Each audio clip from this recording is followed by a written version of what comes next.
नमस्कार दोस्तों, कैसे हैं आप लोग। आई होप आप लोग बहुत अच्छे होंगे और मजे में होंगे। तो आइए आज की इस वीडियो में हम लोग देखते हैं कक्षा 10वीं के ज्योग्राफी यानी कि भूगोल का छठा अध्याय। और छठा अध्याय आप लोग का क्या है?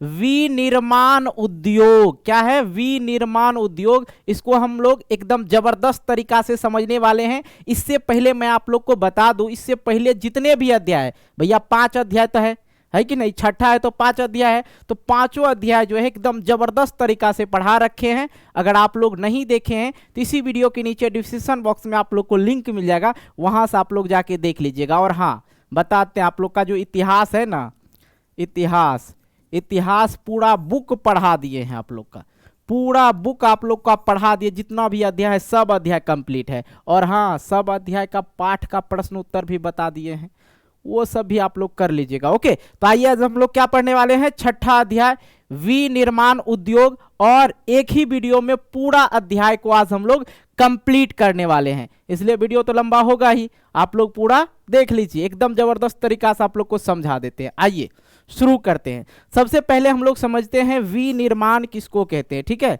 अब यहाँ थोड़ा ब्लर हो रहा है ना, चलो भाई, हाँ ठीक है। विनिर्माण किसको कहेंगे?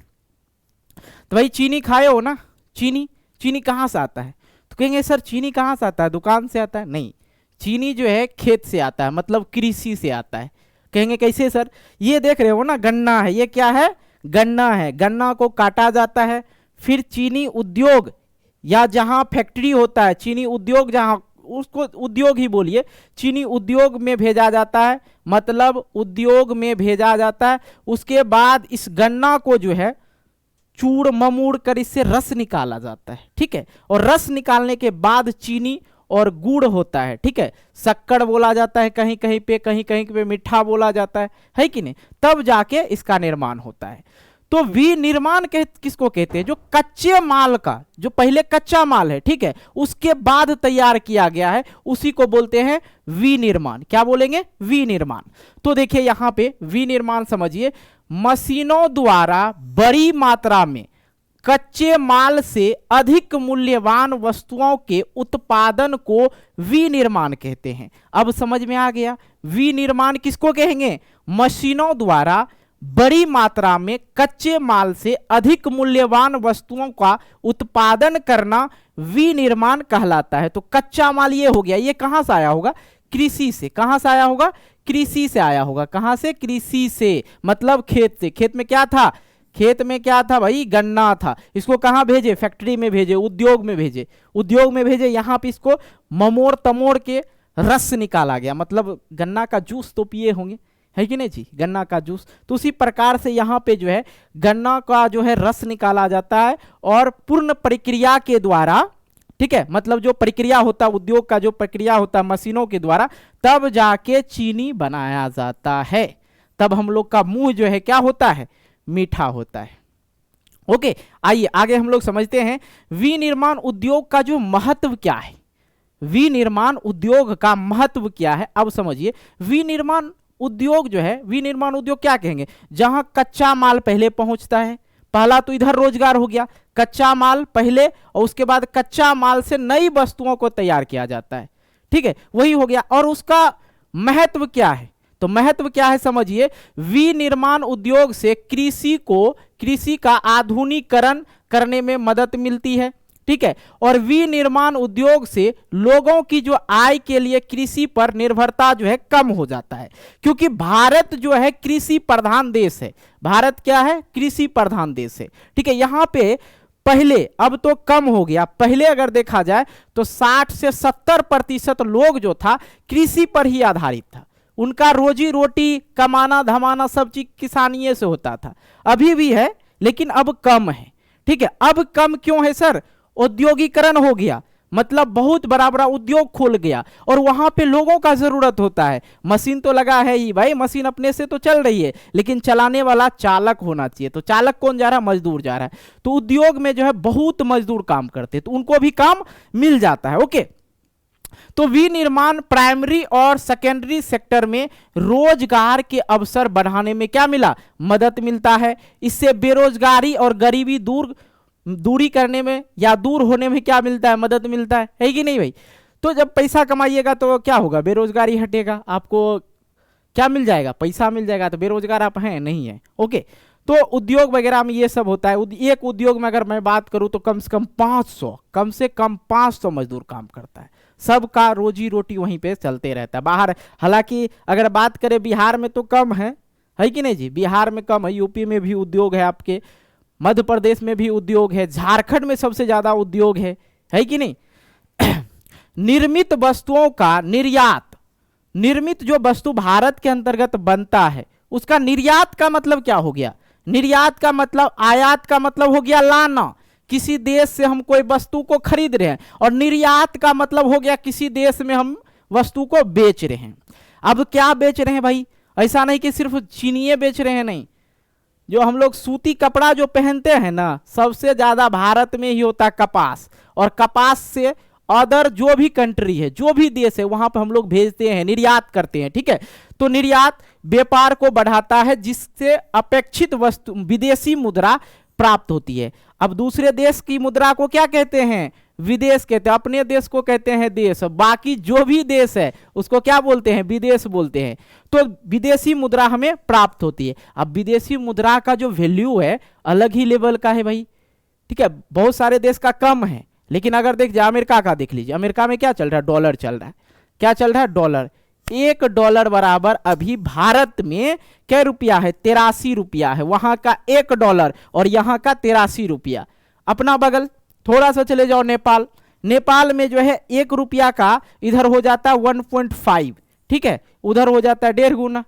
ठीक है, उधर कितना, 1.5 गुना। ओके, और इससे क्या होगा, उद्योग होगा, लोग को रोजगार मिलेगा, लोग कृषि से हटेगा, कृषि पर निर्भरता कम होगा, सबको रोजगार मिलेगा, और यहाँ की वस्तुओं को निर्यात कर पाएंगे। यहाँ पे जो उद्योग में बना वस्तु उसको दूसरे देश में निर्यात करेंगे। इससे क्या होगा, देश का क्या होगा, विकास होगा। क्या होगा, देश का विकास होगा। ओके, तो विनिर्माण उद्योग का महत्व आई होप आप लोग समझ गए, कोई दिक्कत नहीं ना। अरे भैया मजा आएगा, आगे की टॉपिक में मजा आएगा, पहले इनके बारे में समझ लेते हैं ना, उसके बाद। देखिए मच्छर वहां पे बड़ा कैमरा के सामने जा जाके मच्छर उछल रहा है। चलो भाई, इग्नोर करना है थोड़ा, वो मच्छर को तो अब कितना हटाए, वहीं पे जा जाके घूम रहा है। चलिए अब देखिए, राष्ट्रीय अर्थव्यवस्था में उद्योग का योगदान क्या है। जो हम लोग का राष्ट्रीय आय है, ठीक है, राष्ट्रीय आय से ही पता चलता है कौन देश कितना अमीर है और कौन देश कितना गरीब है। और राष्ट्रीय आय किस पे निर्भर करता है, प्रति व्यक्ति आय पे निर्भर करता है। बात समझ में आ रहा है, राष्ट्रीय आय किस पे निर्भर करता है। अगर भारत का सभी व्यक्ति का प्रति व्यक्ति आय बढ़ जाए तो राष्ट्रीय आय भारत का खुद ब खुद बढ़ जाएगा, क्योंकि लोग अधिक से अधिक सामान को खरीदेंगे, तो राष्ट्रीय आय में क्या होगा, वृद्धि होगा।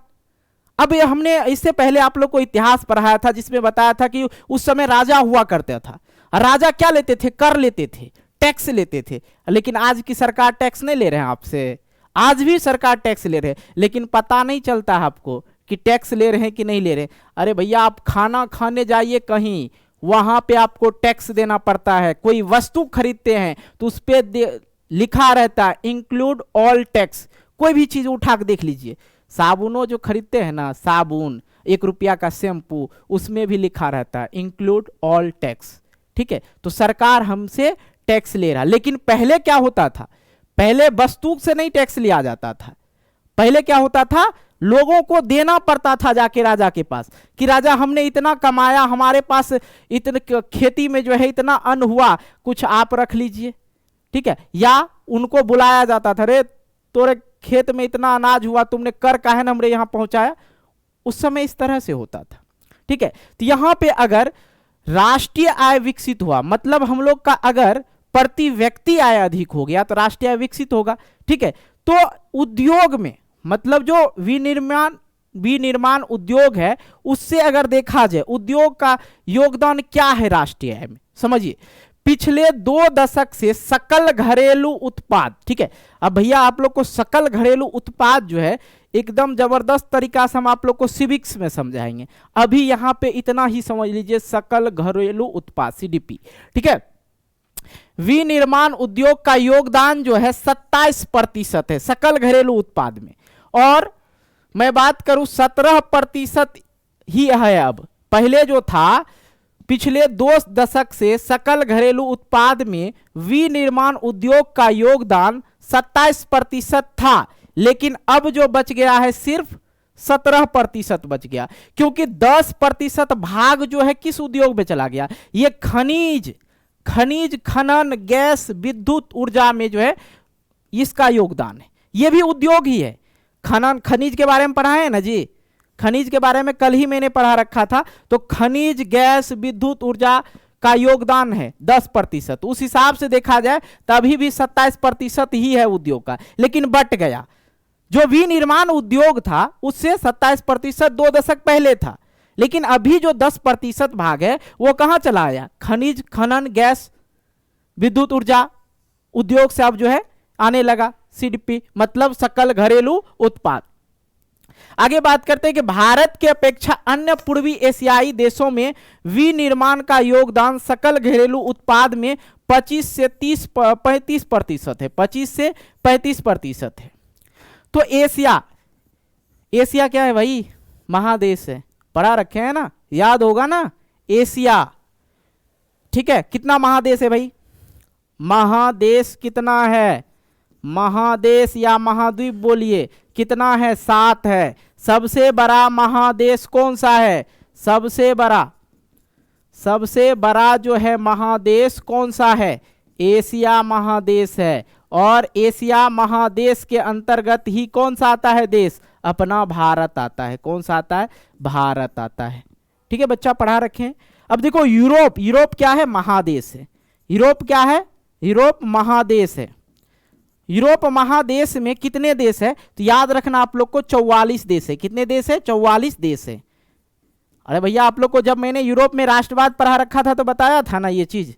ठीक है, तो अगर मैं बात करूं भारत के अपेक्षा, एशिया के अंतर्गत तो और भी देश है, भारत के अपेक्षा एशियाई देशों में विनिर्माण योगदान का अगर मैं बात करूं सकल घरेलू उत्पादन में 25 से 35% है। पिछले 1 दशक से भारतीय विनिर्माण उद्योग क्षेत्र में 7% वर्ष दर जो है बढ़ोतरी हुई है। 7% दर का जो है बढ़ोतरी हुई है। और कुछ बच्चा को ये राष्ट्रीय अर्थव्यवस्था योगदान अगर नहीं समझ में आ रहा है तो अच्छी तरह से इसको नोट कीजिए, क्योंकि ये आपको अभी नहीं, बहुत दिनों तक यही पढ़ना है। ठीक है, एसएसटी पेपर आपको जीवन नहीं छोड़ने वाला है। बात समझ में आ रहा है। अरे भैया आगे आज अभी 10वीं में पढ़ रहे हो, कल 12वीं में जाओगे, उसके बाद ग्रेजुएशन करोगे, फिर नौकरी की तैयारी करोगे, फिर आपको वही यही चीज़ें पढ़ने को मिलेगा।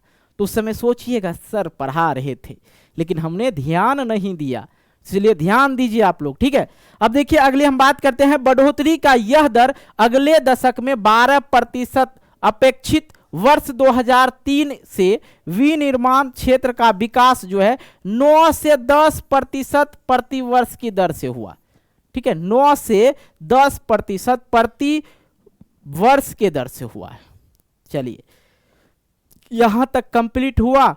कोनो दिक्कत भैया तो कमेंट बॉक्स पड़ा हुआ कमेंट कीजिएगा। ठीक है, आइए आगे हम लोग समझते हैं। अब भैया विदेशी विनियम क्या होता है, विदेशी विनियम क्या होता है समझिएगा। ये एक आपके किताब का ही शब्द है और शब्द को हम बार बार बोलते हैं जब हम पढ़ाते हैं ना। कोई वैसा शब्द नहीं है जिसे हम तोड़ने की कोशिश नहीं करते, हमेशा तोड़ तोड़ के पढ़ाने की कोशिश करते ताकि बच्चे को अधिक से अधिक चीजें समझ में आए। अब विदेशी विनिमय, एक देश की मुद्रा को दूसरे देश की मुद्रा में बदलने की जो प्रक्रिया होती है, जो प्रोसेस होता है, उसी को बोला जाता है विदेशी विनिमय। अब भैया डॉलर आ रहा है ना, अमेरिका से डॉलर आ रहा है। ठीक है, जो सोशल मीडिया जितने भी चीज जैसे यूट्यूब हो गया, फेसबुक हो गया, इंस्टाग्राम हो गया, ये सब दूसरे देश वालों का है। अमेरिका से हम लोग को क्या मिल रहा है, डॉलर मिल रहा है। हम लोग डॉलर कमा रहे हैं, सीधी बात समझो। और डॉलर जो है कमा रहे हैं तो इंडिया में तो डॉलर चलेगा नहीं, चलाएंगे क्या, रुपया चलाएंगे। तो डॉलर को जो है बैंक जो है कन्वर्ट करती है किस चीज में, रुपया में।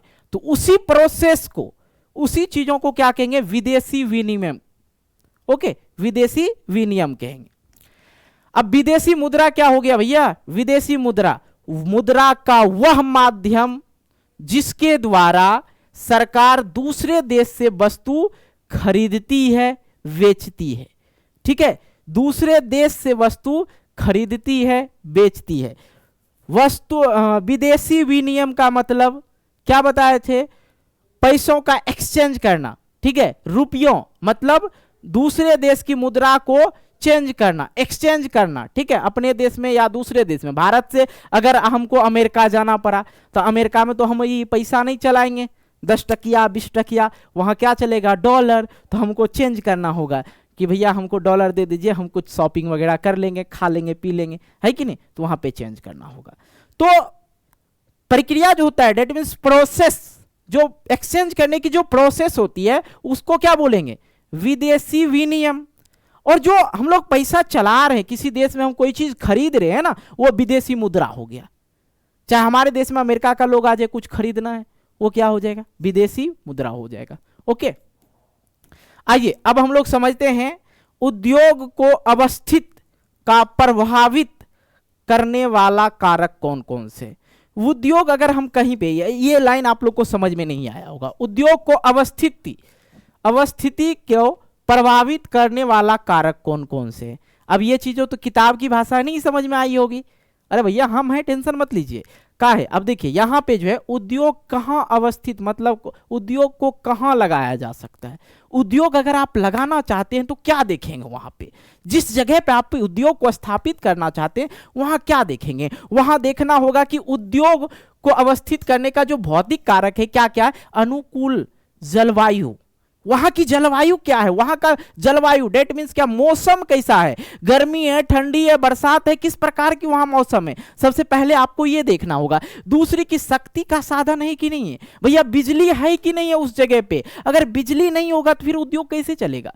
पॉसिबल ही नहीं है। शक्ति का साधन देखना है, परिवहन का साधन देखना है कि वहां गाड़ी आ जा सकती है कि नहीं जा सकती है, ये चीजें देखनी होगी। कच्चा माल उपलब्ध है कि नहीं है वहां पे जहां पर हम उद्योग लगा रहे हैं वहां पे कच्चा माल उपलब्ध होगा कि नहीं होगा। अब मान लिया जाए 7 समंदर पार लगा दीजिएगा जाके उद्योग, वहां पे कुछ मिलेगा ही नहीं तो उद्योग कैसे चलेगा?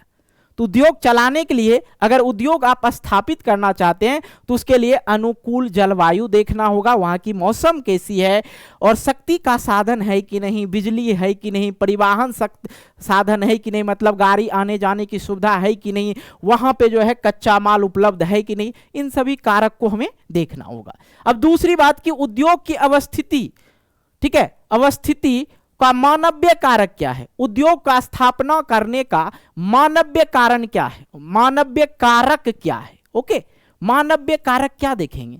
पहले तो उद्योग के बारे में देख लिए, वहां पर स्थापना किस तरह से हम लोग करेंगे, क्या देखना पड़ेगा, तब स्थापना करेंगे। अब मानवीय कारक क्या देखना है भाई? मानवीय कारक कि श्रम है कि नहीं, श्रम मतलब मजदूर है कि नहीं, वहां पे मजदूर है कि नहीं, पूंजी कितना लग रहा है वहां पे, पैसा, पूंजी मतलब पैसा, रुपया पैसा, ठीक है, रुपया पैसा, बाजार है कि नहीं बगल में।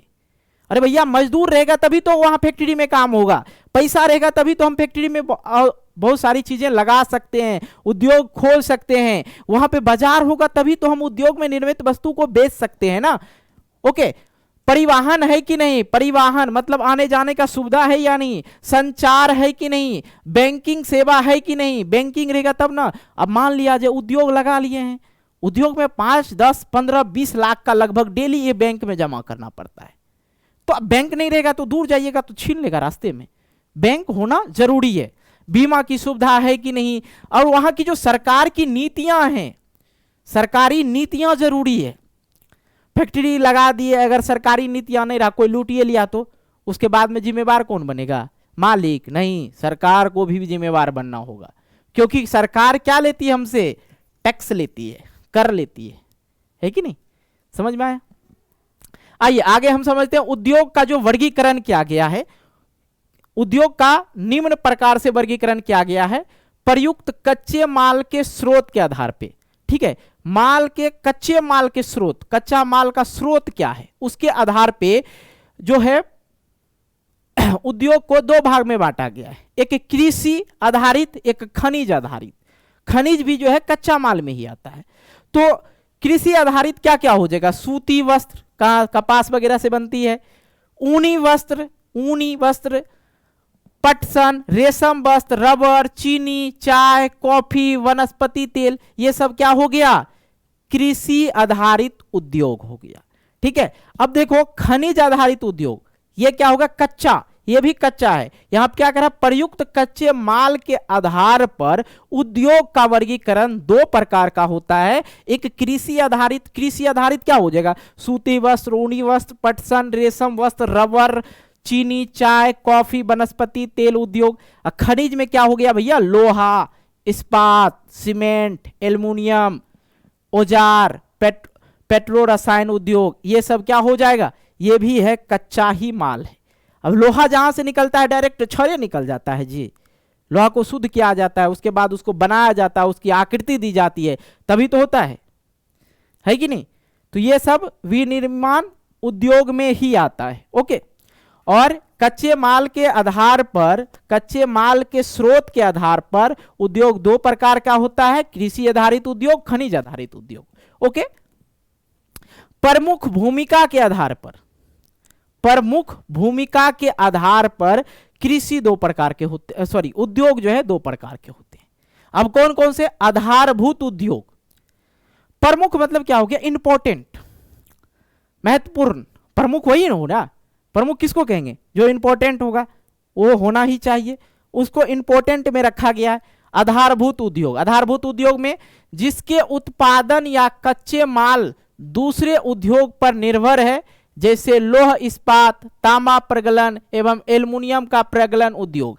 तो ये सब जो है दूसरे उद्योग पे आश्रित रहता है। ये तो कच्चा माल है ही, दूसरे उद्योग पे आश्रित रहता है कि लोहा और इस्पात का प्रगलन किया जाता है, तांबा का प्रगलन करके, मतलब इसकी एक आकृति दी जाती है, फिर इसको बनाया जाता है, गला के दूसरा आकार दिया जाता है, यही हो गया प्रगलन।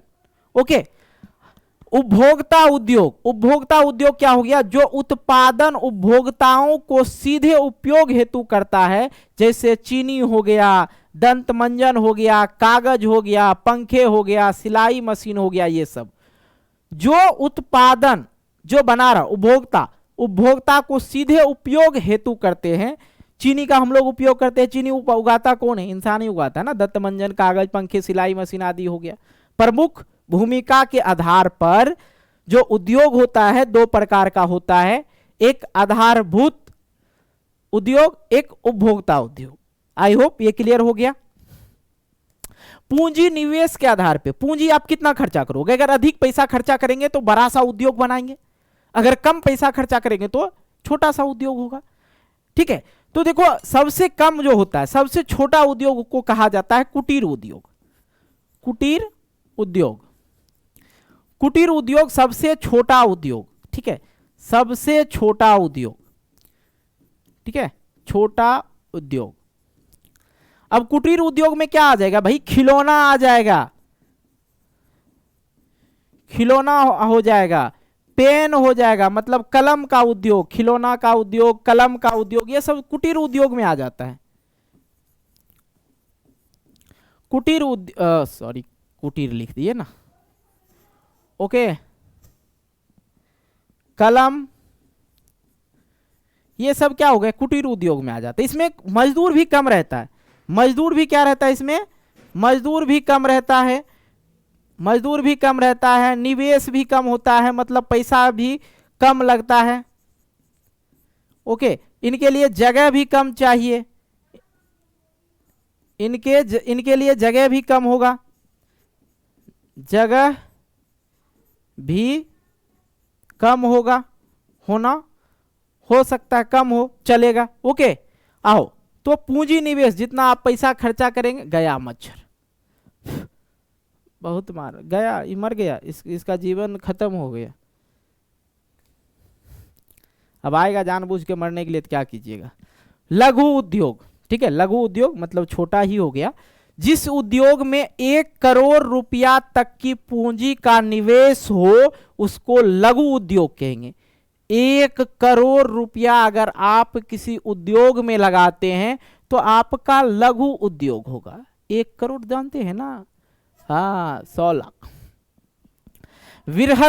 विरहत उद्योग जो है, विरहत उद्योग जो है, जिस उद्योग में 1 करोड़ से अधिक रुपया, अधिक पूंजी निवेश किया जाए, लगाया जाए, तो वो जो है विरहत उद्योग होगा, बड़ा सा उद्योग होगा, करोड़ों रुपया खर्चा कर दिया, ओके, आइए आगे हम लोग समझते हैं स्वामित्व के आधार पे। स्वामित्व क्या होता है सर? तो स्वामित्व जो होता है बेटा मालिकाना, क्या होता है? मालिकाना। अब बात समझ में आ रहा है? मालिकाना समझ में आ रहा है? अरे भैया ये हमारी बोतल है, ये मेरा बोतल है पानी पीने वाला, ये हम खरीदे हैं, इस पे अधिकार किसका होगा? मेरा होगा। इसका मालिक कौन है? हम है। तो ये हो गया मालिकाना हक। स्वामित्व इस पे किसका है? स्वामित्व का मतलब होता है मालिकाना। तो ये इस बोतल पर अधिकार किसका है? मेरा है। क्या मैंने खरीदा है, आपको तो पानी पीने नहीं देंगे, है कि नहीं जी? ओके, आ जाओ। तो मालिकाना मतलब स्वामित्व के आधार पर जो है उद्योग दो प्रकार के होते हैं। एक सार्वजनिक क्षेत्र का उद्योग, सार्वजनिक क्षेत्र का उद्योग, सार्वजनिक मतलब समझते हैं सबका, ठीक है। सरकार के स्वामित्व प्रत्यक्ष नियंत्रण वाला उद्योग। प्रत्यक्ष का मतलब क्या होता है सर?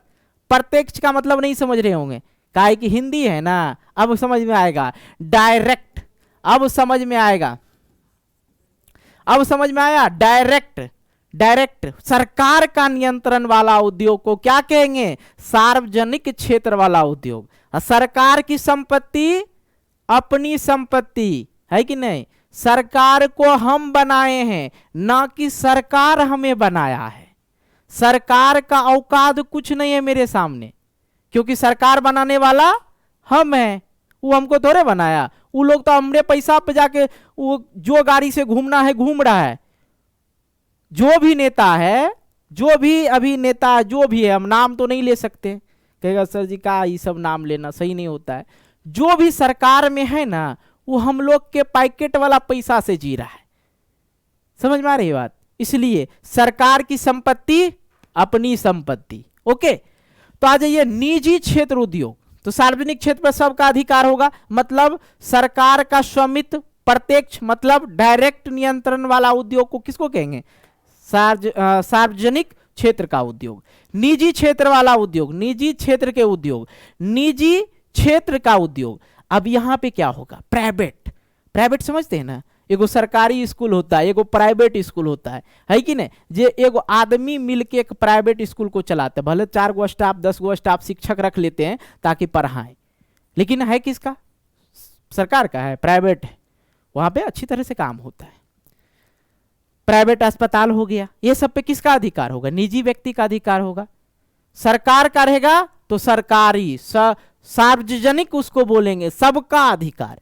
लेकिन जिस पे किसी एक व्यक्ति का अधिकार हो, निजी क्षेत्र उद्योग हो जाएगा। जिनका एक व्यक्ति के स्वामित्व में और उनके द्वारा संचालित अथवा लोगों के स्वामित्व में या उनके द्वारा संचालित है, जैसे कि टिस्को, बजाज ऑटो लिमिटेड, डाबर उद्योग, ये सब क्या हो गया? किसी व्यक्ति का है, ठीक है। टिस्को कंपनी हो गया, ठीक है, बजाज ऑटो लिमिटेड हो गया, डाबर हो गया, ये सब किसी व्यक्ति का उद्योग है, ठीक है।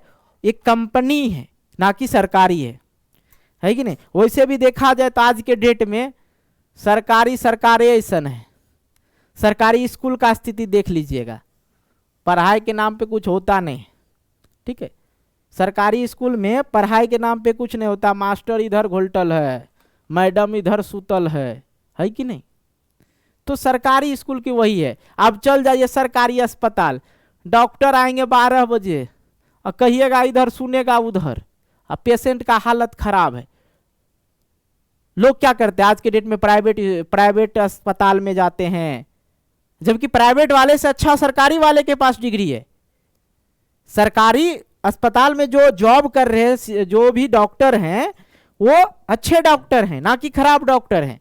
बट वहां पर नहीं सुनता है, सरकारी है चलो ना, मरने दो पेशेंट को, क्या मतलब। लेकिन वहां प्राइवेट में तो पैसे से मतलब है कि नहीं जी?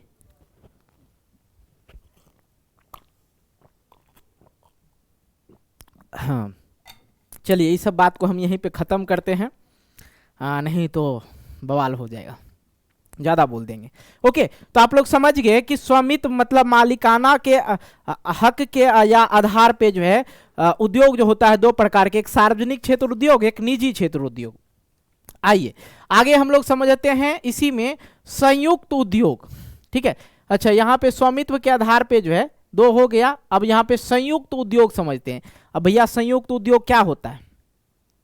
एक तो सरकारी मतलब सार्वजनिक बता दिया जिसपे सरकार का स्वामित्व हो, एक निजी क्षेत्र वाला उद्योग बता दिया, निजी क्षेत्र उद्योग जिसपे किसी खास व्यक्ति का मालिकाना या स्वामित्व हक हो या संचालन का हक हो, है कि नहीं। अब ये संयुक्त क्या होता है सर, आइए ना जी, जो उद्योग राज्य सरकार और निजी क्षेत्र संयुक्त प्रयास से चलाए जाते हैं, जैसे ऑयल इंडिया लिमिटेड, ये जो पेट्रोल वगैरह जानते हैं ना, पेट्रोल वगैरह लेने के लिए जाते हैं, ये सब जो उद्योग है ये एक राज्य सरकार और निजी व्यक्ति दोनों मिलकर काम कर रहे हैं, ठीक है। निजी क्षेत्र और सरकार, राज्य सरकार दोनों, संचालित कौन कर रहा है, एक निजी लोग कर रहा है, ठीक है, जिसको आप कह सकते हैं अर्ध सरकारी, ठीक है।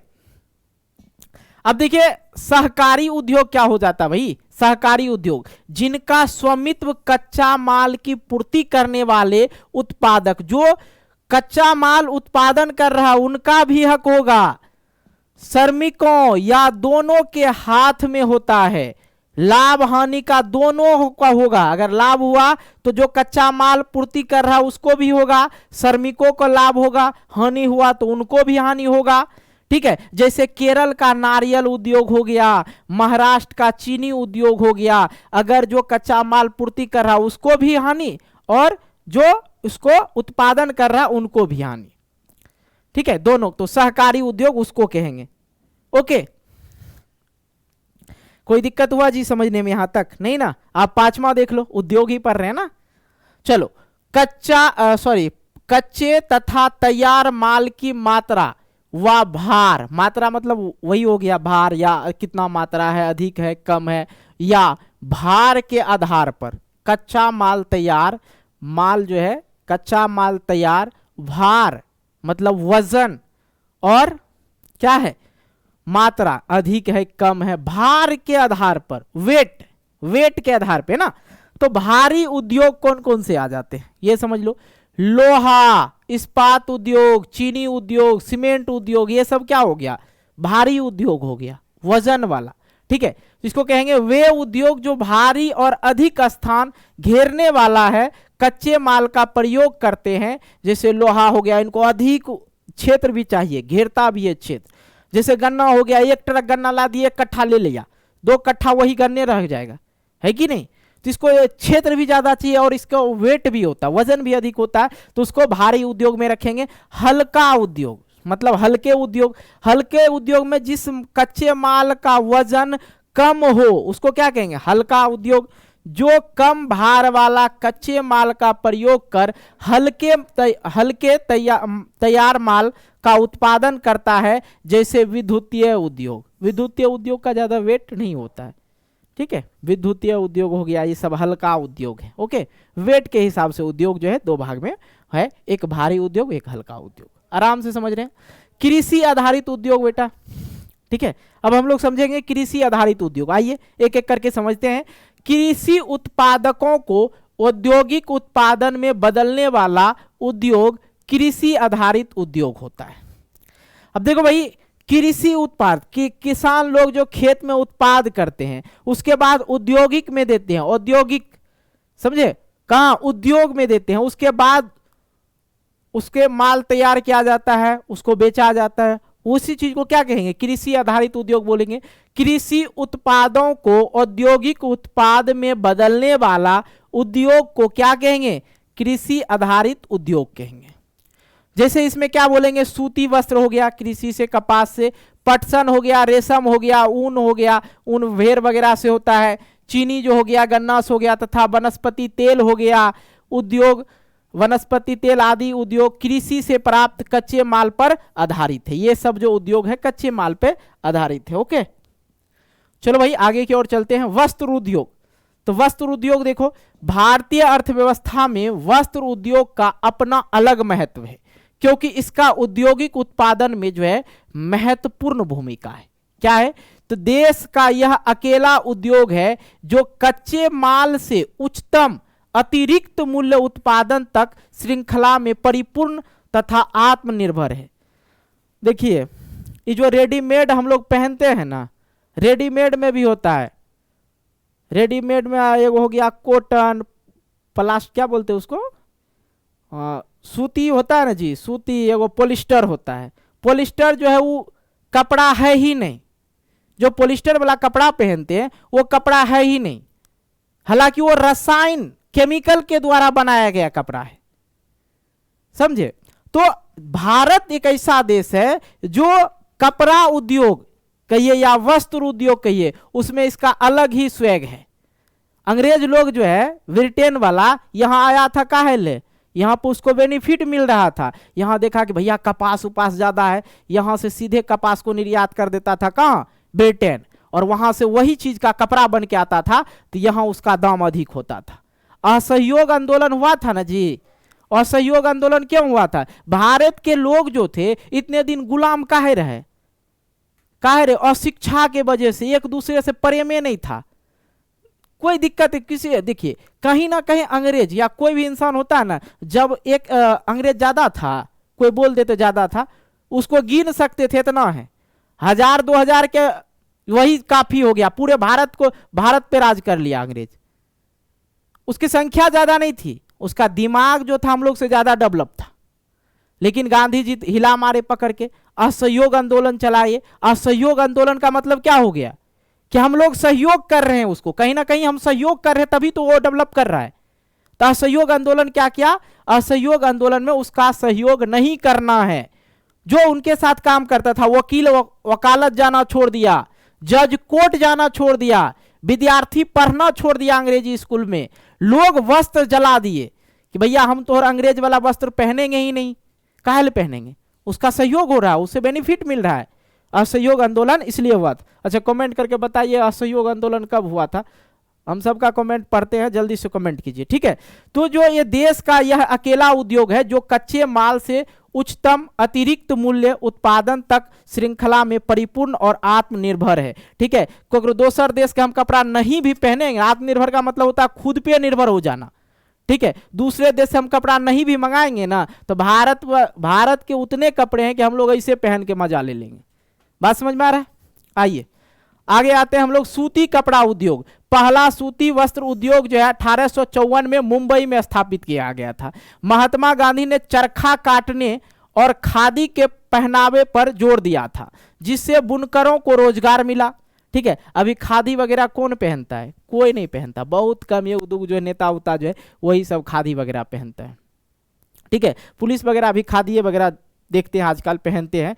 और आरंभिक वर्षों में सूती वस्त्र उद्योग महाराष्ट्र और गुजरात के कपास केंद्रों तक ही सीमित था। अभी तो सब जगह सूती हो गया, ठंडी गर्मी का मौसम आया, सब सूती वाला सब चीज पहनता, कपड़ा सब सूती पहनेगा, नहीं तो पॉलिस्टर पहनिए ना देह छील देगा, है कि नहीं। इसलिए सूती पहनना चाहिए, और सूती अपना भी है। महात्मा गांधी जी आज तक दूसरा कपड़ा पहने ही नहीं धोती के अलावा, एक ही को धोती में अपना पूरा जिंदगी उजाड़ दिए। वही एक ऐसा आदमी था अमेरिका में जाके, पहले भारत को नहीं, वो दक्षिण अफ्रीका जाके जो है वो लड़ गए थे, वो दूसरे देश के लिए लड़ गए थे, वो ऐसे व्यक्ति थे। और भारत में आए, जब देखे कि भारत में स्थिति खराब हो रहा है, अंग्रेज लोग का मन बढ़ रहा है, टैक्स ले रहा है, अधिक से अधिक पैसा ले रहा है लोगों से, अरे भैया हमारे साथ अन्याय कर रहे। वो आया, सबसे पहले भाषण कहाँ दिए थे? अरे भैया वो आए थे 1915 में। कब आए थे? उसी दिन प्रवासी दिवस मनाया जाता है। दक्षिण अफ्रीका से कब आए थे महात्मा गांधी? 1915 ईस्वी में आए थे, ठीक है। 1915 ईस्वी में महात्मा गांधी वापस आए थे। और एक और बात, 1916 ईस्वी में बनारस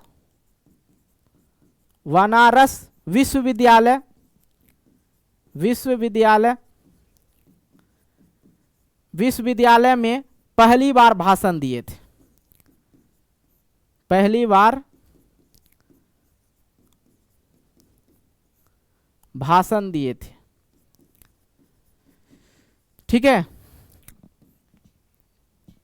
अगर बात किया जाए कि पहला सूती वस्त्र उद्योग कहां खुला था, मुंबई में। कब खुला था? 1854 ईस्वी में, ओके। ये याद रखना आप लोग को। अभी सभी जगह लगभग जो है सूती वस्त्र उद्योग खुल गया है। आइए आगे हम लोग समझते हैं।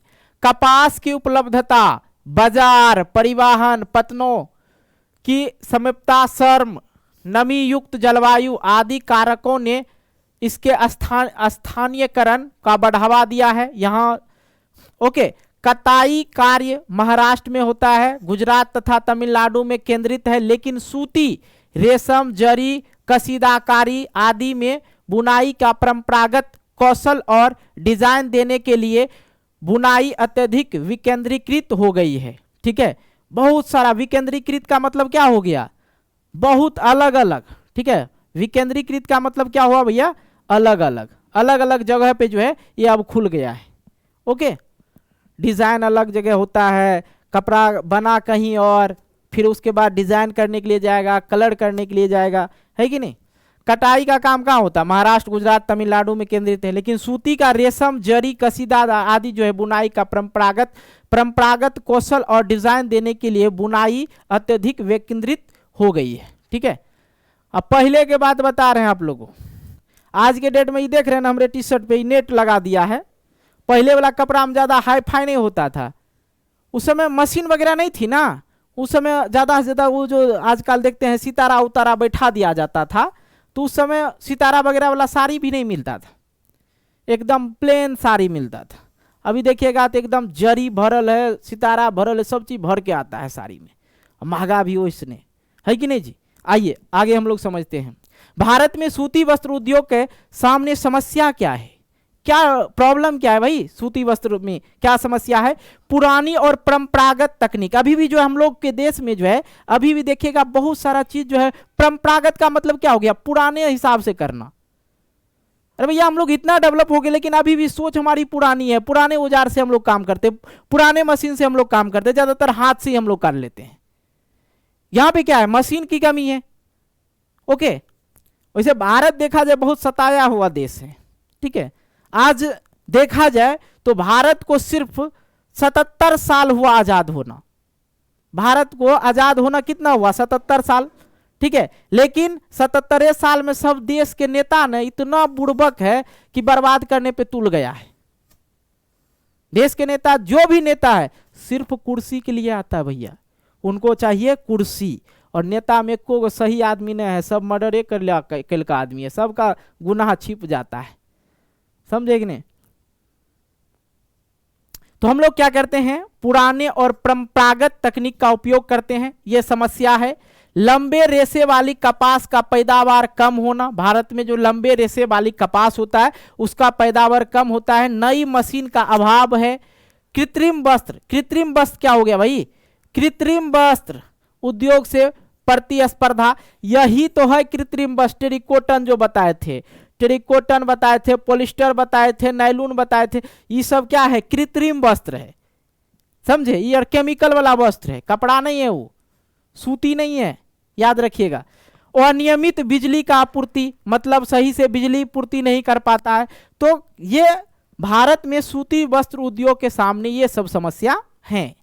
ओके, आइए आगे हम लोग समझते हैं कपास उद्योग की प्रमुख समस्या। भैया कपास उद्योग में क्या प्रमुख समस्या है, बिजली आपूर्ति अनियमित, बिजली नहीं पूर्ता है, मशीन को उन्नत करने की आवश्यकता है, मशीन को और भी डेवलप करने की आवश्यकता है जो नहीं हुआ है। श्रम कम निष्पादन, मतलब मजदूर की जो संख्या है कम है। सिंथेटिक फाइबर उद्योग के साथ कड़ी स्पर्धा, कपास जो है सिंथेटिक वाला ले लेते हैं। आज के डेट में देखिएगा ये जो हम लोग पैर पोंछते हैं ना, पैर पोंछते हैं, इसे पहले क्या होता था, ये कपड़ा वाला बना रहता था, सूती कपड़ा का बना हुआ रहता था, लेकिन आज के डेट में देखिएगा प्लास्टिक वाला आ गया। ठीक है, सिंथेटिक फाइबर उद्योग के साथ कड़ी स्पर्धा हो रहा है। कपास जो होता है ना, बोरा चट्टी वगैरह बनाया जाता है, कपास वगैरह से भी, कपास से भी बोरा चट्टी बनाया जाता है, जूट से भी बोरा चट्टी बनाया जाता है, समझ में आ रहा है। ये जो पैर पोंछने वाला जो रहता है, देखते हैं ना, वो कपास से ही बनाया जाता है, कपास से ही कपड़ा भी बनाया जाता है। तो अब जो है प्लास्टिक वाला ज्यादा आज के डेट में फैशन हो गया भैया, कुछ रहे ना फैशन होना चाहिए, वही चीजें हैं। ठीक है, ये इसके साथ जो है इसको बहुत तोड़ देता है, लोग इसी को ज्यादा पसंद करता है, ना कि कपास वाले बने हुए चीजों को। ओके, हम लोग हैं देसी लेकिन यूज कर रहे हैं धीरे धीरे विदेशी, है कि नहीं, अपने देश वाली चीजों को नकार देते हैं, और इसे देश वाला चीज का मूल्य भी अधिक होता है, कहीं ना कहीं ये भी चीज के लिए मार खा जाते हैं। ठीक है, पटसन जिसको जूट बोला जाता है, भारत पटसन व पटसन यहाँ पे जूट, जूट निर्मित सामान का सबसे बड़ा उत्पादक है तथा बांग्लादेश दूसरा सबसे बड़े निर्यातक भी है। ठीक है, भारत जो है जूट निर्मित सामान का सबसे बड़ा उत्पादक है, ठीक है, तथा बांग्लादेश दूसरा सबसे बड़ा निर्यातक है, मतलब भेजने वाला है, यहां से माल को सप्लाई करने वाला। भारत में पटसन का मतलब समझ रहे हैं ना, जूट उद्योग अधिकांशतः हुगली नदी के तट पर संकेंद्रित है, हुगली नदी के तट पर संकेंद्रित है। ओके, भारत में अधिकांश जूट मिलें पश्चिम बंगाल में भैया क्यों है? पश्चिम बंगाल में ज्यादातर ये चाय कॉफी का भी है, सबसे अधिक पूछ दे तो आज चाय की खेती सबसे अधिक कहाँ होता है? आसाम में, उसके बाद पश्चिमी बंगाल है। ठीक है, पश्चिम बंगाल में बहुत सारा उद्योग मिल जाएगा देखने को। भारत में अधिकांश जूट मिले पश्चिम बंगाल में, आखिर क्यों है भैया? तो भारत में सबसे अधिक पटसन मतलब जूट का उत्पादन पश्चिम बंगाल में होता है। इस उद्योग को कच्चे जूट का निस्तारण के लिए पानी की आवश्यकता होता है, बता रहे जूट की बात। ठीक है, इससे पहले भी हम आप लोग को पढ़ा चुके हैं भैया, याद नहीं होगा। ठीक है, लेकिन समझ लीजिए जूट जो होता है कभी क्या कहते हैं, हम इससे पहले भी वही कहानी आपको बताए थे समझाने के लिए। दिवाली में आप लोग दिवाली में जो है हुक्का पार्टी खेले होंगे, संठी वाला रहता है, 4 गो आग लगा लेते हैं दीपली से, ऐसे करके घर घर जाते हैं, कहते हैं क्या कहते हैं भाई, दलिद्दर बाहर, लक्ष्मी घोर दलिद्दर बाहर जो करते रहते हैं। हालांकि दूसरे स्टेट से होंगे, हालांकि ये चीज़ें बिहार में ज़्यादा होती है, दिवाली तो हर जगह होती है ना, सब स्टेट में होता है लगभग। तो सब जो वही जो करते हैं, वो जो संठी होता है ना, जो लकड़ी होता है उसके ऊपर एक स्किन होती है। ठीक है, उसके ऊपर क्या होता है, एक स्किन होता है, चमड़ा होता है उसका। ठीक है, तो उसको क्या करता है, पहले लोग पानी में देता है, पानी में देने के बाद उससे उसका स्किन उतारा जाता है। स्किन उतारने के बाद वही हो गया आपका जूट। उसी तरह से जूट होता है, समझाने के लिए आप लोग को बता दिए। उसके लिए क्या चाहिए, पानी की आवश्यकता होनी चाहिए, जो पश्चिम बंगाल में है। हुगली नदी में पर्याप्त पानी मिल जाता है। पश्चिम बंगाल, बिहार, उड़ीसा आदि पड़ोसी राज्यों से सस्ते मजदूर भी मिल जाते हैं, वहां पे जाते हैं काम करने के लिए। सबसे ज्यादा तो बिहार से जाते हैं। पटसन की चीजें, जूट की जो चीजें निर्यात के लिए कोलकाता का बंदरगाह है। ठीक है, हुगली नदी कोलकाता में बह रही है जी, बताए ही थे। कच्चे मालों की मिलों तक सुविधाजनक परिवहन, मतलब जाने आने का रास्ता, गाड़ी, परिवहन का मतलब क्या होता है, गाड़ी घोड़ा। ठीक है, गाड़ी लिख देते हैं, गाड़ी के लिए रेलवे, रोडवेज, जल परिवहन, ये सब चीज होना चाहिए। ठीक है, एक बड़ा शहर होने के कारण कोलकाता बैंकिंग, बीमा आदि सुविधाएं भी उपलब्ध कराता है। भैया देखिए, कोलकाता में जाइएगा ना, कपड़ा बड़ा सस्ता मिलेगा, कोई भी ब्रांड ले लीजिए आपको वही 500-400 में मिल जाएगा। ठीक है, कोई ब्रांड लीजिए ना, वहां किलो के भाव से कपड़ा मिलता है। ओके, एक ही दिन बाजार लगता है, सिर्फ संडे को लगता है, वो रात में बाजार लगता है, समझे, हम एक बार गए हैं इसलिए बता दिया आप लोग को। भारत की जूट उद्योग के समक्ष चुनौतियां क्या है? भारत का जो जूट उद्योग है उसमें क्या चुनौतियां हैं समझते हैं। कृत्रिम रेशों से बनी चीज बनने लगी है, लोग जो है कृत्रिम वाले चीजों को उपयोग करने लगे, प्राकृतिक चीजों को नहीं उपयोग कर रहे हैं। प्राकृतिक चीज समझ रहे हैं, जैसे पेड़ पौधा हो गया, पेड़ पौधा से जो चीजें हमें प्राप्त हो रही है वो प्राकृतिक हो गया, गॉड ऑफ गिफ्टेड। जो हम लोग बना रहे हैं मानव निर्मित चीजों को क्या बोलेंगे, कृत्रिम, है कि नहीं जी? जो पानी है, ये जो पानी वाला बोतल है क्या है, कृत्रिम बोतल है कि नहीं? लेकिन जो मानव निर्मित बोतल था, पहले घड़ा में पानी रखा जाता था, वो मानव बनाते थे, मिट्टी का बनाते थे। मानव तो इसको भी बनाते हैं ना, ये कृत्रिम हो गया, लेकिन वो क्या हो गया, प्राकृतिक हो गया, है कि नहीं? यही चीजें तो कृत्रिम चीज को जो लोग हैं ज्यादा पसंद करते हैं। कृत्रिम रेशे से बनी चीजें सस्ती भी होती है, उसे आराम से आप ले लेते हैं। जूट की खेती पर व्यय बहुत होता है। व्यय का मतलब होता है बेटा खर्चा। क्या होता है जी, खर्चा होता है। व्यय का मतलब क्या होता है, खर्चा अधिक होता है जूट की खेती करने में। विदेशी स्पर्धा, ठीक है, विदेशी स्पर्धा, विदेश में जो है कृत्रिम रेशा का चीज बना हुआ मिलता है, उससे मुकाबला बाजार में चुनौती के रूप में खड़ा हो जाता है कि भैया जूट में तो अधिक से अधिक पैसा लगेगा, तो उसको बेचा भी जाएगा अधिक के दाम में ना। लेकिन वो अंग्रेजवा लोग का जो सामान है, प्लास्टिक का जो भी चीजें है, उसको हम लोग आराम से खरीद लेते हैं, सस्ता भी मिल जाता है और देखने में भी सुंदर लगता है कि नहीं? बांग्लादेश अंतरराष्ट्रीय बाजार में चुनौतियों के रूप में खड़ा है। ओके, तो भारत के जूट उद्योग के समक्ष क्या क्या चुनौती है, आई होप आप लोग समझ गए होंगे। चीनी उद्योग अब हम लोग समझते हैं। ओके, चीनी उद्योग, आइए, भारत का चीनी उत्पादन में विश्व में दूसरा स्थान है। भारत का चीनी उत्पादन में पूरे विश्व, पूरा वर्ल्ड, पूरा दुनिया में जो है दूसरा स्थान है, जिसको गुड़, खारसारी के उत्पादन में भी इसका प्रथम स्थान है। ठीक है, गुड़, शक्कर जो जिसके बारे में बोले, कहीं कहीं मीठा बोला जाता है, आई होप, पता नहीं आपको आप क्या बोलते हैं। ओके, मीठा भी बोला जाता है, हम लोग गुड़ भी बोलते हैं, शक्कर भी बोलते हैं, सबका अलग अलग भाषा होता है। उसमें जो है भारत का स्थान पहला है। ओके, चीनी मिलें उत्तर प्रदेश, बिहार, महाराष्ट्र, कर्नाटक, तमिलनाडु, आंध्र प्रदेश, गुजरात, पंजाब, हरियाणा, मध्य प्रदेश राज्यों में जो है फैली हुई है। पिछले कुछ वर्षों से इन मिलों की संख्या दक्षिणी और पश्चिम राज्यों से विशेषकर महाराष्ट्र में बढ़ी है। ओके, दक्षिणी और पश्चिमी राज्यों में चीनी के बढ़ी मिलों का कारण क्या है भाई?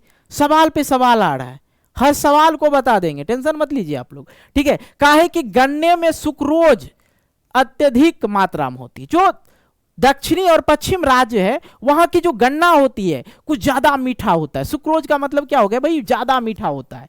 ठीक है, तो मीठा की मात्रा अधिक होती है, ठंडी जलवायु है उधर, सहकारी समितियां अधिक सफल है उधर, तो इसलिए दक्षिणी और पश्चिमी राज्यों में चीनी की मिलों की बड़ी संख्या है। ओके, आइए आगे हम लोग समझते हैं भारत में चीनी उद्योग का प्रमुख चुनौतियां क्या है, पूरा चुनौती क्या क्या है ये बताना है ना। आ जाइए देखते हैं। यह उद्योग मौसमी प्राकृतिक का है, छोटी अवधि का होता है। ठीक है, गन्ने का उत्पादन प्रति हेक्टर कम होता है। गन्ना का जो खेती किया जाता है, गन्ना समझते हैं ना, कहीं कहीं इसको ईख बोला जाता है, कहीं कहीं केतारी बोला जाता है, सबका अलग अलग भाषा।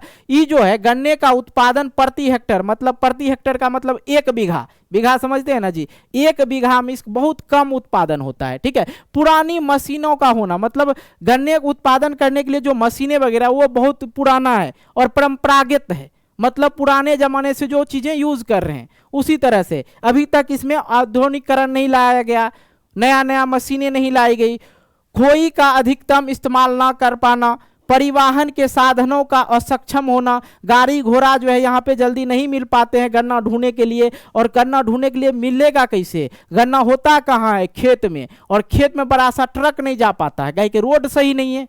ओके, गन्ने समय पर कारखानों में जो है नहीं पहुंच पाता, इसलिए दिक्कतें हैं। ये सब चुनौतियां हैं किसके? चीनी उद्योग में। अब आते हैं हम लोग खनिज आधारित उद्योग। वे उद्योग जो खनिज व धातुओं को कच्चे माल के रूप में प्रयोग करते हैं, खनिज आधारित उद्योग है। खनिज मैंने आप लोग को बताया था, इससे पहले वाला वीडियो में खनिज उद्योग और ऊर्जा उद्योग पढ़ाए हैं, एकदम जबरदस्त तरीका से पढ़ा रखे हैं, देख लीजिएगा। आइए लौह तथा इस्पात उद्योग को समझते हैं। लौह तथा इस्पात एक आधारभूत उद्योग है, क्योंकि अन्य सभी भारी, हल्के और मध्य उद्योग इनसे बनी मशीनरी पर निर्भर है। लोहा देखिए, लोहा जो है उद्योग का जननी कहा जाता है। उद्योग की जननी किसको कहा जाता है? लोहा को बोला जाता है। लोहा के बिना कुछ है ही नहीं संभव, कुछ भी बना लो लोहा लगेगा ही लगेगा। चाहे आप फॉर्च्यूनर गाड़ी का है बना लीजिए, उसमें भी लोहा का उपयोग किया जाता है कि नहीं? कुछ भी बना लीजिए, लोहा चाहिए ही चाहिए। और कोनो मशीन बनाना है उसमें भी लोहा चाहिए, है कि नहीं? ट्रैक्टर वगैरह में ज्यादातर लोहा का उपयोग होता है। अब बड़ा सा उद्योग का निर्माण करना है तो उसमें भी क्या चाहिए? लोहा चाहिए, है कि नहीं? तो लोहा को जो है क्या माना जाता है? उद्योग की जननी माना जाता है। इस उद्योग के लिए लौह अयस्क, कोकिन कोल, चूना पत्थर अनुपात लगभग जो है 4:2:1 का है। ठीक है, वर्ष 2016 में भारत 956 लाख टन, यहाँ पे टन लिखा है, टन इस्पात का विनिर्माण कर संसार में कच्चा इस्पात उत्पादकों में तीसरा स्थान था 2016 में। ठीक है, 2016 में जो है याद रखना है, 2016 में भारत का तीसरा स्थान है, तीसरा स्थान था। किस चीज में भाई? कच्चा इस्पात में। ठीक है, कच्चा इस्पात में। यह स्पंज लोहा का सबसे बड़ा उत्पादक भी है। ठीक है, भारत जो है स्पंज लोहा का सबसे बड़ा उत्पादक भी है। ओके, सार्वजनिक क्षेत्र के लगभग सभी उपक्रम अपने इस्पात के स्टील अथॉरिटी ऑफ इंडिया के माध्यम से बेचती है। ठीक है, सार्वजनिक क्षेत्र जो भी है, सार्वजनिक क्षेत्र जितना भी है लगभग, उसमें सभी अपना इस्पात जो है, अपने इस्पात को स्टील अथॉरिटी ऑफ इंडिया के माध्यम से बेचती है। भारत का छोटा नागपुर के पठारी क्षेत्र में अधिकांश लोहा तथा इस्पात उद्योग केंद्रित है। छोटा नागपुर में जो है लोहा का उद्योग बहुत ज्यादा है। ठीक है, इससे पहले वाला वीडियो आप लोग अगर देखे होंगे तो आप लोग को बता चुके हैं तांबा उद्योग कहाँ है, लोहा उद्योग कहाँ है, इस्पात उद्योग कहाँ है, सबके बारे में चर्चा कर रखे हैं। ठीक है, छोटा नागपुर पठारी क्षेत्र में लौह और इस्पात उद्योग की अधिकतम सांद्रता होने का कारण क्या है? लौह अयस्क की कम लागत, नजदीकी में उच्च श्रेणी के कच्चे माल का उपलब्धता है, वहां पे नजदीक में ही कच्चा माल उनको मिल जाता है, वहां पे अधिक। छोटा नागपुर पठारी क्षेत्र जो है लोहा और इस्पात का उद्योग, यहाँ वहां पे उद्योग भी है और खान भी है। वहां पे उद्योग इसलिए है कि खान है, वहां पे जल्दी से कच्चा माल मिल जाता है। ठीक है, और नजदीक पड़ता है। सस्ते श्रम भी उपलब्ध है, मतलब सस्ता मजदूर भी उपलब्ध है वहां पे। घरेलू बाजार में विशाल विकास का क्षमता भी है। ओके, चलो, भारत में लौह तथा इस्पात उद्योग पूर्ण विकास न हो पाने का कारण क्या है? भारत में लौह तथा इस्पात का उद्योग का जो है पूर्णतः विकास नहीं होने का कारण क्या है? तो कोकिन कोल का उच्च लागत और सीमित का उपलब्धता जो है यहां पे नहीं है। क्या है? नहीं है। श्रम की कम उत्पादकता, मतलब मजदूर लोग जो है लोहा तथा इस्पात उद्योग में बहुत काम करते हैं। ठीक है, ऊर्जा का अनियमित आपूर्ति, मतलब बिजली का आपूर्ति नहीं होता है, बिजली पूर्ति नहीं होता है। ओके, कमजोर बुनियादी ढांचा। ओके, आइए आगे हम लोग समझते हैं। लोहा तथा इस्पात उद्योग का आधारभूत उद्योग कहे जाने का कारण क्या है? लोहा बोलिए या लोह बोलिए, वही है। लोह और इस्पात उद्योग का आधारभूत उद्योग क्यों कहा जाता है? अगर सिंपल बात में समझें, लोहा के बिना कोई उद्योग नहीं, इससे पहले भी बता चुके हैं, वही चीज आप लोग को समझना है। कई अन्य उद्योग लोहा और इस्पात उद्योग पर ही निर्भर है। लोहा और इस्पात उद्योग अन्य उद्योग जैसे कि चीनी उद्योग हो गया या सीमेंट उद्योग हो गया आदि का जो मशीन वगैरह बनता है, किस चीज का बनता है? लोहा का ही बनता है। देश के औद्योगिक प्रगति इस उद्योग पर ही निर्भर करता है। बड़ी संख्या में लोगों को रोजगार भी प्रदान करता है। ओके, लोहा और इस्पात उद्योग की भारी उद्योग कहे जाने का कारण क्या है? लोहा तो इसे भी भारी होता है कि नहीं? लोहा, इतना लोहा ले लीजिए 5 किलो हो जाता है। लोहा अयस्क, कोयला, चूना पत्थर जैसे सभी कच्चे माल प्राकृतिक रूप से ही क्या होता है? भारी होता है। इस उद्योग के तैयार उत्पादकों और परिवहन हेतु उच्च लागत की आवश्यकता होती है। लोहा जो है कहीं दूसरे देश ले जाना है तो कम लादेगा, गाड़ी वाला भी कम चढ़ाएगा अपने गाड़ी पे, क्या वेट होता है उसमें, इसलिए। ओके, एल्युमिनियम प्रगलन, एल्युमिनियम से जो है पहले एल्युमिनियम कच्चा रूप में होता है, उसके बाद एल्युमिनियम को पिघला के अलग अलग रूप में परिवर्तित किया जाता है। भारत में एल्युमिनियम प्रगलन दूसरा सर्वाधिक महत्वपूर्ण धातु शोधन है। प्रगलन का मतलब क्या होता है? धातु बनाना। ठीक है, अयस्क से धातु बनाना। ठीक है, लिख देते हैं, अयस्क से धातु बनाना। ओके, यह हल्का, जंग अवरोधी, एल्युमिनियम में जंग नहीं लगता है। ठीक है, उष्मा का सुचालक होता है और लचीला भी होता है तथा अन्य धातुओं के मिश्रण से अधिक कठोर बनाया जा सकता है। भारत में एल्युमिनियम प्रगलन संयंत्र जो है उड़ीसा, पश्चिम बंगाल, केरल, उत्तर प्रदेश, छत्तीसगढ़, महाराष्ट्र, तमिलनाडु राज्यों में जो है। एल्युमिनियम प्रगलन संयंत्र कहाँ कहाँ है? उड़ीसा में, पश्चिम बंगाल में, केरल में, उत्तर प्रदेश में, छत्तीसगढ़ में, महाराष्ट्र में व तमिलनाडु राज्यों में जो है स्थित है। ओके, इस उद्योग की स्थापना का 2 महत्वपूर्ण आवश्यकता है।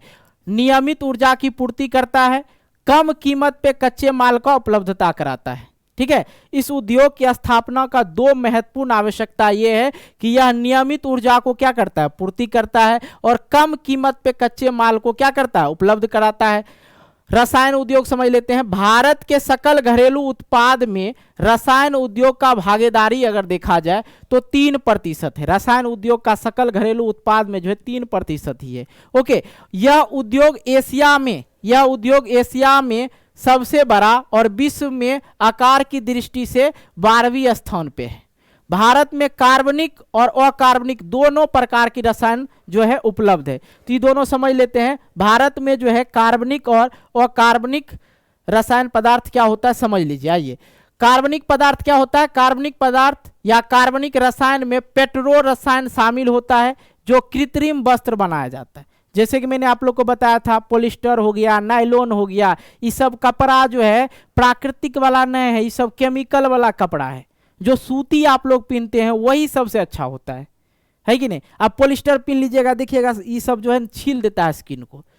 ओके प्लास्टिक हो गया, दवाइयां आदि बनाने का काम आता है। तो कार्बनिक रसायन से ही कृत्रिम वस्त्र, रबर, प्लास्टिक, दवाई आदि बनाने में काम आता है। और कार्बनिक रसायन जो होता है उसमें क्या होता है? सल्फ्यूरिक अम्ल, नाइट्रिक अम्ल, क्षार आदि शामिल होता है। ओके, उर्वरक उद्योग अब हम लोग पढ़ लेते हैं। उर्वरक उद्योग समझते हैं, जो खाद वगैरह होता है जो खेत में छींटते हैं हम लोग। ओके, तो उर्वरक उद्योग नाइट्रोजनी उर्वरक, मुख्यतः यूरिया, फास्फेटिक उर्वरक तथा अमोनिया फास्फेट मिश्रित उर्वरक के इर्द गिर्द केंद्रित है। हमारे देश में पोटेशियम यौगिक का भंडार नहीं है, इसलिए हम पोटास का जो है आयात करते हैं। पोटास जो अपने देश में नहीं हो पाता है, इसलिए हम दूसरे देश से जो है पोटास का आयात करते हैं, मतलब दूसरे देश से पोटास लाते हैं। पोटास नहीं समझते हैं? डीएपी, यूरिया, पोटास जो होता है खाद में खेत में जो छींटते हैं। ठीक है, हरित क्रांति के बाद इस उद्योग का विस्तार देश के कई भागों में हो गया। किसका? ये पोटास का। हरित क्रांति का मतलब क्या हुआ भैया? हरित क्रांति जो है गेहूं से रिलेटेड है, याद रखना। किससे संबंधित है? तो गेहूं से संबंधित है। और ये हरित क्रांति का मतलब क्या हो गया? हरित क्रांति का मतलब हो गया मशीन या उद्योगीकरण, यही बोलिए। ठीक है, आधुनिकरण तरीका से जो है खेती करना, मतलब अच्छे क्वालिटी की बीज देना, अच्छे क्वालिटी का खाद देना, अधिक से अधिक उत्पादन करना, है कि नहीं? मैंने इससे पहले वाला जो अध्याय पढ़ाया था उसमें आप लोग को बताया था ना कि भाई ये जो आज के डेट में जो लोग हैं 60 से 70 साल में टपक जाते हैं। उसके पीछे रीजन क्या है? हम लोग जो खाना खा रहे हैं ना उसमें रसायन खा रहे हैं, खाद्य पदार्थ खा रहे हैं। खाद्य पदार्थ जो भी है, चाहे आप रोटी बना हुआ काहे खा रहे हैं, चाहे गेहूं का रोटी हो या चावल हो, उस सब पदार्थ में रसायन है, जहर है। ठीक है, लेकिन खाना तो वही चीजें हैं। क्योंकि अगर देखा जाए तो पहले के जो व्यक्ति थे, पुराने दादाजी जो थे, वो लगभग देखिएगा 100 साल क्रॉस कर जाता है। लेकिन नयका युग के जो लड़का है क्या दिन टिकता है? 60 से 70 साल में टिकट कटवा लेता है अपना ऊपर जाने का, है कि नहीं? यही वजह है, मेन रीजन ये है कि खाना जो हम लोग खाते हैं रसायन युक्त खाना खाते हैं। कहते हैं भले हम घर में बना खा रहे हैं, हम शुद्ध खा रहे हैं, नहीं भैया। जो खेत में देते हैं ना, देखिएगा यूरिया, डीएपी दे दे के पौधा को वृद्धि किया जाता है ताकि अधिक से अधिक फसल हो। ओके, इसलिए हरित क्रांति आप लोग समझ गए। आइए आगे हम लोग समझते हैं सीमेंट उद्योग। इस उद्योग को भारी व स्थूल कच्चे माल जैसे चूना पत्थर हो गया, सिलिका हो गया और जिप्सम की आवश्यकता होती है। जिप्सम समझते हैं?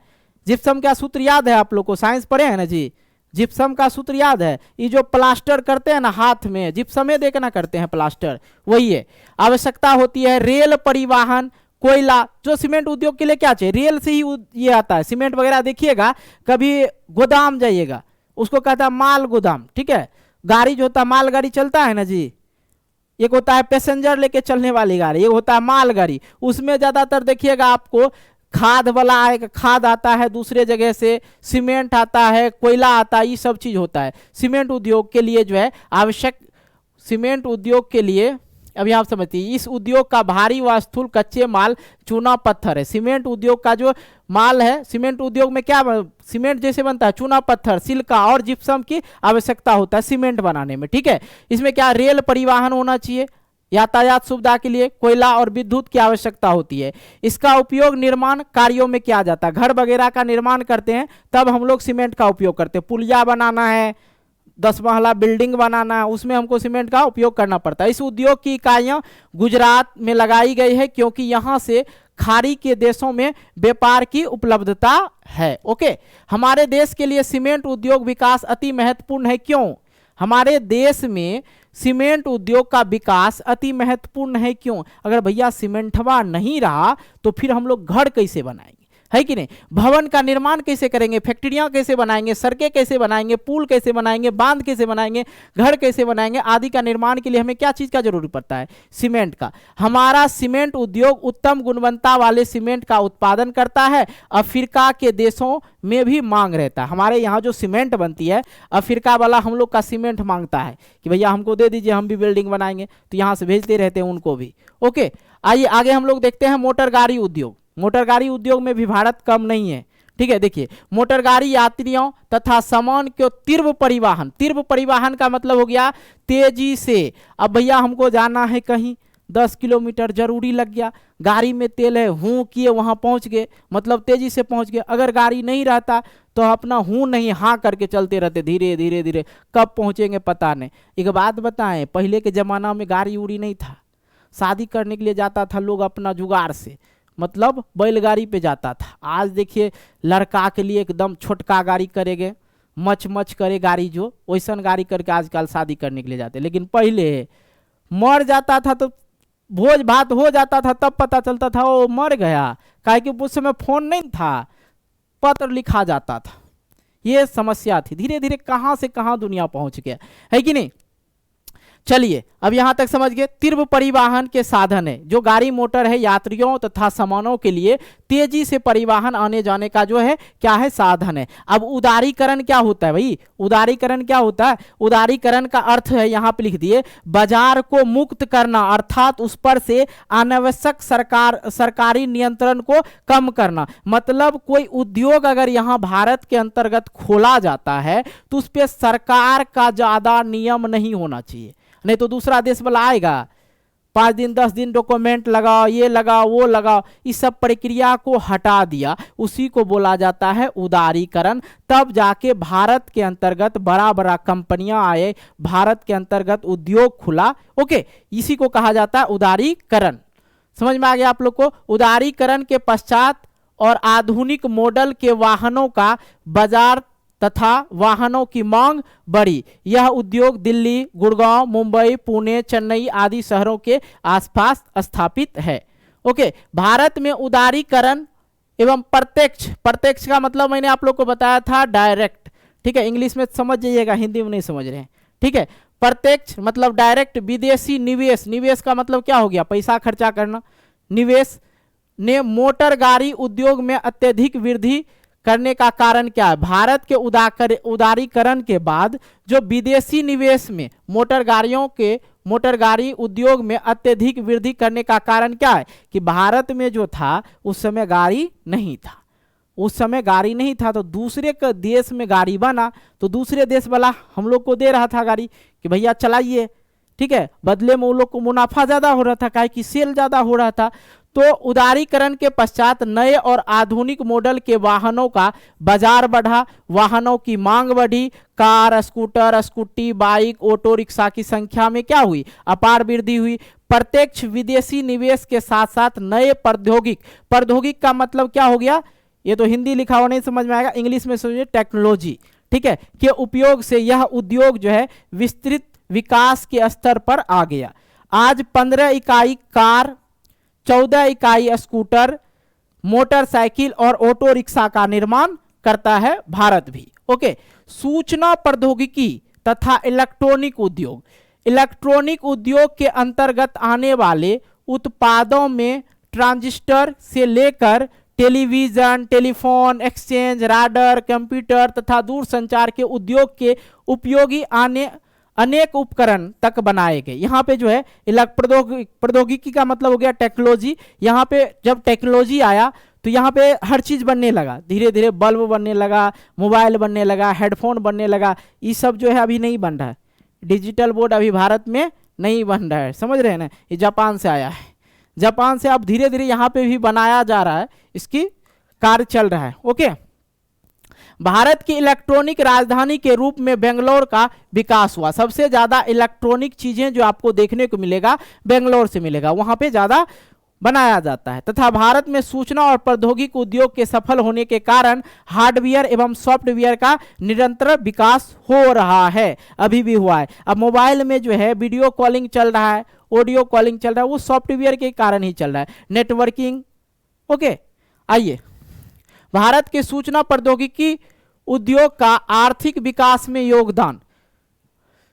आर्थिक विकास में कैसे योगदान दिया सूचना प्रौद्योगिकी मतलब टेक्नोलॉजी? क्या हुआ भैया? रोजगार उपलब्ध हुआ, ठीक है, विदेशी मुद्रा अर्जित करना शुरू हुआ, कार्यरत महिलाओं की संख्या बढ़ा, मतलब महिला लोग भी जाके उद्योग वगैरह में काम करने लगा, हार्डवेयर और सॉफ्टवेयर का निरंतर विकास हो रहा था, सॉफ्टवेयर प्रौद्योगिकी पार्क विशेषज्ञों को एकल विंडो सेवा तथा उच्च आंकड़े की संचार सुविधा प्रदान किया। संचार मतलब समझते हैं जी, टेलीफोन, कंप्यूटर, ये सब संचार में आ जाता है। ओके, आइए, प्रदूषण के प्रकार अब हम लोग समझ लेते हैं। ओके, चलो भाई, थोड़ा सा हम पानी पी लेते हैं, उसके बाद आपको प्रदूषण पढ़ाते हैं।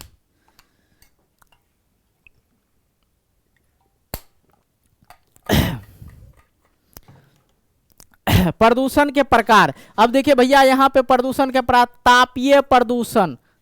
तापीय प्रदूषण मतलब पृथ्वी का गर्म होने के बाद प्रदूषण होता है। अब देखिए, जल प्रदूषण, पानी का प्रदूषण मतलब पानी गंदा, क्या करता है लोग, सब अधजरुए फेंक देता है, कहाँ में? गंगा जी में। गंगा जी को पवित्र माना जाता है कि है ही, ओके, पवित्र है। उसको कितनों गंगा जल जो है कितनों खराब उठा के बोतल में रख दीजिए, 10 मिनट में एकदम बिसलहरी से अच्छा हो जाएगा। ओके, ध्वनि प्रदूषण, बड़का डीजे लगाइए, एकदम डांस चलेगा तगड़ा वाला, एक दिन पता चलेगा ये हार्ट बीट जो है काम करना छोड़ दिया है। और ध्वनि प्रदूषण से ही जो कान में हेडफोन लगाइएगा ना, 5-6 घंटा लगा के सोइएगा, सो नहीं पाइएगा, अच्छा से अर्धनिद्रा होगा, मतलब पूरा नींद नहीं ले सकते हैं, इससे होता है ध्वनि प्रदूषण। शादी विवाह बिना डीजे के शादी हो जाएगा? संभव नहीं है, ठीक है। वायु प्रदूषण, ये जो हूं करते रहते हैं, बाइक से जो है मोनो कार्बन डाइऑक्साइड निकलता है, हूं, और इसलिए सरकार बोलता है कि रोड के साइड में क्या लगाना है, पेड़ पौधा लगाना है। पेड़ पौधा जो है कार्बन डाइऑक्साइड को अपने और अर्जित करता है, मतलब अवशोषित करता है, और उसके बदले में ऑक्सीजन प्रदान करती है, इसलिए रोड के साइड में बोला जाता है कि पेड़ पौधा लगाओ। ओके, जो जितने भी गाड़ी है, जैसे ईंट हो गया, ईंट उद्योग हो गया, इस सब से क्या निकलता है? धुआं निकलता है। बड़ा कारखाना है, उससे क्या निकलता है? धुआं निकलता है। लेकिन हम लोग भी तो कम नहीं है इस चीज में, हम लोग कम है वायु प्रदूषण में। जो गाड़ी जो है उसके सलेंसर जो धुआं निकालते रहते हैं, वो हो गया, ईंट बनाने में हो गया, बहुत सारा, और वो से ज्यादा हुआ तो पटक्का फोड़ना शुरू कर देते हैं, उसमें भी कार्बन डाइऑक्साइड निकलता है। प्रदूषण करने में हम लोग का बड़का हाथ है। ये वायु प्रदूषण में, ध्वनि प्रदूषण में भी हम लोग का हाथ है। शादी विवाह हम करवे नहीं करेंगे बिना डीजे लगैले, है कि नहीं जी? लोग दोष देगा। चलिए आगे हम लोग समझते हैं वायु प्रदूषण। सबसे पहले समझाते हैं उद्योगों द्वारा सल्फर डाइऑक्साइड और कार्बन मोनोऑक्साइड का उत्सर्जन मतलब निकलना, रासायनिक और पेपर उद्योग, ईंट भट्ठे और रिफाइनरी द्वारा धुआं का निकलना क्या कहलाता है? वायु प्रदूषण वही सब होता है। जल प्रदूषण औद्योगिक का जो कचरा होता है, कार्बनिक तथा अकार्बनिक द्वारा प्रदूषण, पेपर, रासायनिक, वस्त्र उद्योग तथा उद्योगों द्वारा प्रदूषित, ये सब डायरेक्ट कहाँ जोड़ देता है? गंगा जी में जोड़ देता है, ठीक है। गंगा जी जो नदी वगैरह उसी से जोड़ दिया, तो जल क्या हो जाता है? प्रदूषित हो जाता है। नेक्स्ट है तापीय ऊर्जा, कारखाना और तापीय संयंत्र द्वारा गर्म जल नदी में गिरना, जिससे क्या हो? तापीय प्रदूषण इससे भी होता है, बिजली उत्पन्न भी किया जाता है। तापीय ऊर्जा आपको पढ़ा रखे हैं ना, तो परमाणु ऊर्जा उत्पादन संयंत्र में तापीय प्रदूषण के बड़े स्रोत है। अब ध्वनि सुनने की क्षमता को प्रभावित करता है, सुनने की क्षमता को कम कर देगा। वो जो डीजे जो बेस में बजा बजा के सुनते हैं, एक दिन पता चलेगा जब बूढ़ा होइएगा ना, या 40, 50, 60 जब गुजरेगा, पप्पा सुनाइए नहीं पड़ रहा है, कुछ नहीं सुन पाइएगा, बगलों से 2 गाली दे के चल जाएगा। इसलिए हेडफोन का हो सके तो एगो लगाइए कम वॉइस में। जब मोबाइल में हाई लेवल वॉइस कीजिएगा ना तो लिखाता है, इससे ज़्यादा कीजिएगा तो आपका कान खराब हो जाएगा, लेकिन तब फिर भी उतने पूरे बेस दे के सुनते हैं, ठीक है। हृदय की गति और रक्तचाप को रोक देगा, जो दिल का धड़कना होता है, ठीक है, ये धड़कना उड़कना सब बंद कर देगा।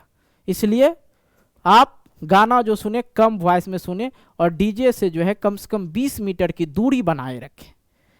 इसलिए बोला जाता है जिसको हार्ट का प्रॉब्लम होता है उसको डीजे के सामने मत ले जाइए, नहीं तो वहीं से चल बनेंगे। ओके, आइए, उद्योग द्वारा पर्यावरण प्रदूषण कम करने के लिए उठाए गए विभिन्न उपाय। उद्योग द्वारा जो पर्यावरण को दूषित किया जा रहा है उसको कैसे रोका जाए, तो प्रदूषित जल को नदियों में ना बहाया जाए, जल को साफ करके प्रभावित करना चाहिए, मतलब जल को साफ करना, जैसे फिल्टराइज करके ही उसको प्रवाहित कीजिए, बहाइए, ठीक है।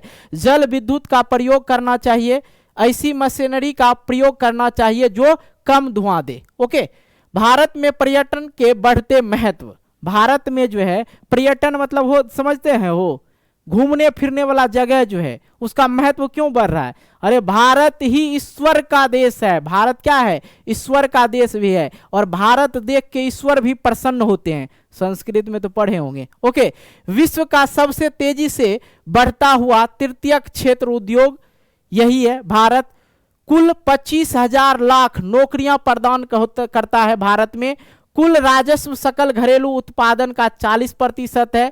उद्योग और व्यापार में वृद्धि का कारक है भारत में। देश के आधारभूत ढांचे का सुधार है भारत में। अंतर्राष्ट्रीय बंधुता बढ़ाने में उपयोगी है भारत।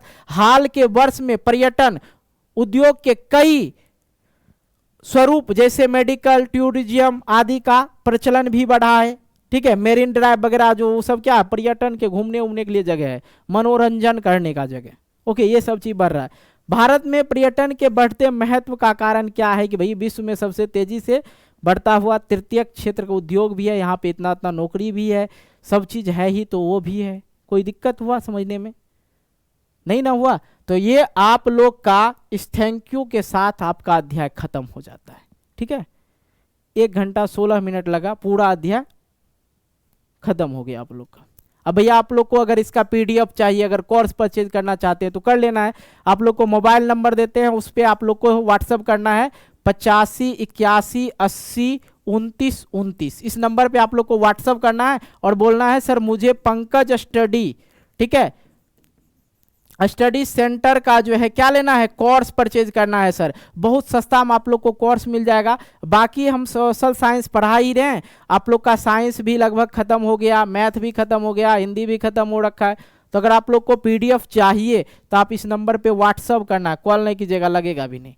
बाकी अगर आपको लगा कि भैया एकदम जबरदस्त पढ़ाएं तो वीडियो को लाइक कर दीजिए, दोस्त को भी भेज दीजिए ताकि उनका भी भला हो जाए। भला कीजिएगा तो भला होगा, नहीं तो बुरा सोचिएगा तो आपका भी बुरा होगा। इसलिए लोगों को भी भेजा कीजिए ताकि क्वालिटी कंटेंट पढ़ सके। ये नहीं बै बै करके 5 घंटा से एक ही भी अध्याय को पढ़ाते रहें, नहीं। 1 घंटा 16 मिनट में आपका पूरा अध्याय कंप्लीट हो गया और 100% भी समझ में आया होगा। समझ में आया तो कमेंट कीजिए। बाकी मिलते हैं एक नए वीडियो को लेके, तब तक के लिए बाय बाय, जय हिंद, जय भारत, टेक केयर।